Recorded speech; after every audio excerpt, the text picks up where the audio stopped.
Layoffs aren't random. They're more like storms, building quietly on the horizon before anyone sees the first lightning strike. In this episode, we'll show you how to spot the warning signs, navigate the turbulence, and position your career to stay steady when the storm hits. Welcome to Managing a Career, the podcast that helps you navigate the path to professional success. I'm your host, Lane Robinson. Each episode, we explore the ins and outs of taking charge of your career, from developing skills you need to succeed to building a network that can help you advance, and everything in between. Whether you're just starting out or a seasoned professional, I've got you covered. So sit back, relax, and get ready to take control of your career with Managing a Career. This is one of the toughest job markets we've seen in a long time. Every week, it feels like another company is announcing sweeping layoffs and tightening their roster. In episode 53, I talk through what to do if you suddenly find yourself on the wrong side of those decisions. This week, though, I want to shift the focus.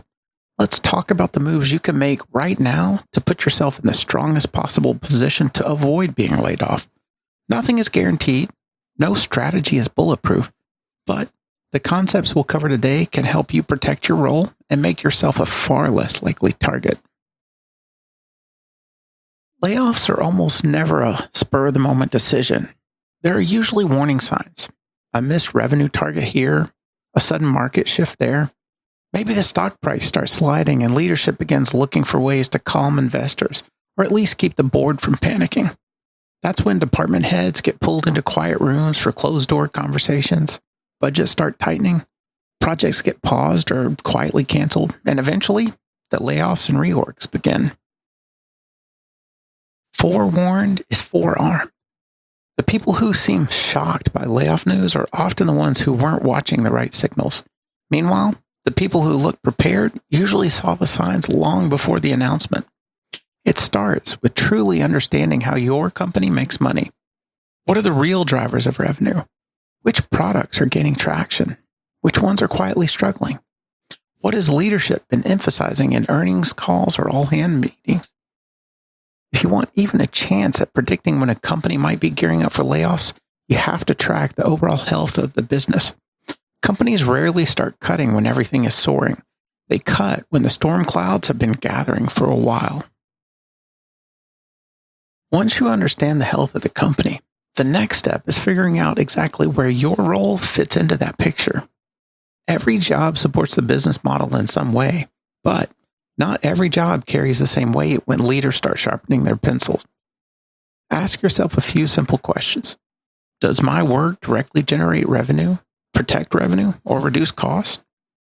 Is my team tied to a product or initiative that the company is actively pushing, or one that hasn't gotten much attention lately? If you can't clearly articulate how your role contributes to the business, that's a sign you need to get curious fast. The people who survive reorganizations are usually the ones who can draw a straight line between their daily work and the company's financial engine. Once you know where your role lives in the larger business model, you can start making a more honest assessment of your personal risk. Some roles sit close to the core.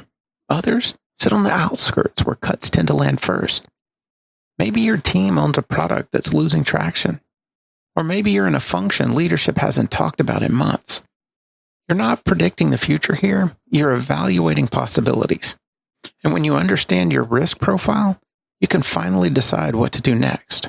Whether that means doubling down on visibility, shifting your workload towards higher value projects, or quietly preparing for Plan B. So, you've studied the mechanics of the business and realize you're sitting at some level of risk. What should you do next? Start by getting honest about your standing inside the company. Are you visible or invisible? Are you known for something specific or just seen as another pair of hands? Can your personal brand keep your name on the safe list when leaders start deciding who stays and who goes? Once you've checked your internal footing, begin warming up your network. Think of it like Gary Vaynerchuk's jab, jab, jab, right hook idea. Your network responds best when you give before you take. If there's even a chance you might need help later, reconnect now in a way that helps them, offer value, share something useful, make the relationship stronger before you ever ask for anything. And finally, start looking for opportunities to position yourself closer to the money. You don't have to switch teams or chase a new project.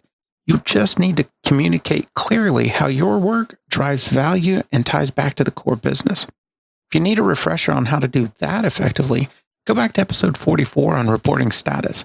It walks you through how to make sure the right people understand your impact. Or maybe you've done the math and realize you're not facing much risk, at least not this time. That doesn't mean you get to relax. The simple fact that layoffs are happening should be a wake-up call. Today's stability doesn't guarantee tomorrow's safety. Your current project will eventually wrap, and you won't be able to leverage it for continued safety. Use your awareness of the broader market to position your next project closer to the core business. Look for skill gaps you can close now so you'll have more options later. Strengthen relationships with the people who influence decisions. And keep refining your personal brand so that when the next round of uncertainty comes, you're already seen as someone the company wants to keep. Even if you're proactive about understanding your risk, there are specific moves that smart professionals make quietly before anyone else even starts worrying. First, they make themselves highly visible, not by bragging, but by ensuring key stakeholders understand the value they bring and how it ties to the core business. Second, they diversify their skill set, learning capabilities that could be useful across multiple teams or business units. Third, they nurture relationships inside and outside the company. They aren't just networking when they need something, they're building trust over time. Fourth, they track the health of the business continuously so they can anticipate shifts before the company goes public with decisions. And finally, they quietly prepare options. Resumes are current, LinkedIn profiles are polished, and side projects or professional development initiatives are in motion. These are not panic moves. They're deliberate actions designed to keep their careers stable no matter what's happening around them. At the end of the day, this isn't just about surviving layoffs. It's about taking control of your career trajectory. Paying attention to the signals, understanding your role, assessing your risk, and taking deliberate steps, whether your job feels secure or not, puts you in the driver's seat. Companies will go through cycles of growth and contraction, and the professionals who thrive aren't necessarily the luckiest. They're the ones who plan, prepare, and position themselves for opportunity. By being thoughtful, proactive, and strategic now, you're not just protecting your role, you're building a career that can weather uncertainty and continue to move forward. Remember, navigating a tough job market isn't about luck. It's about preparation, awareness, and action. By understanding the company, knowing where your role fits, assessing your risk, and taking deliberate steps to increase your visibility, skills, and network, you put yourself in the strongest possible position. Even if layoffs never come your way, these moves accelerate your career and make you more indispensable in meaningful ways. The professionals who thrive aren't just reacting. They're planning, positioning, and building careers that can weather any storm. If you found today's episode helpful, take a moment to share it with a colleague or friend who's navigating uncertainty in their career. And if you haven't already, subscribe to managingacareer.com so you don't miss future episodes packed with practical strategies to protect your role and accelerate your growth.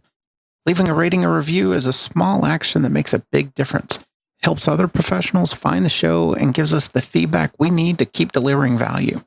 Take what you've learned today, start applying these moves quietly, and stay ahead of the storm.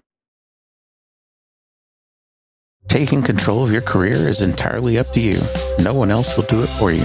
So don't be afraid to take the actions that will help you reach your professional goals. I hope this episode has provided you with valuable insights and advice. If you want to stay up to date with the podcast, be sure to subscribe in your podcast player of choice and visit managingacareer.com to submit show topics and link to our community. For Managing a Career, this has been your host, Lane Robinson. And remember, own your career and navigate the path to professional success.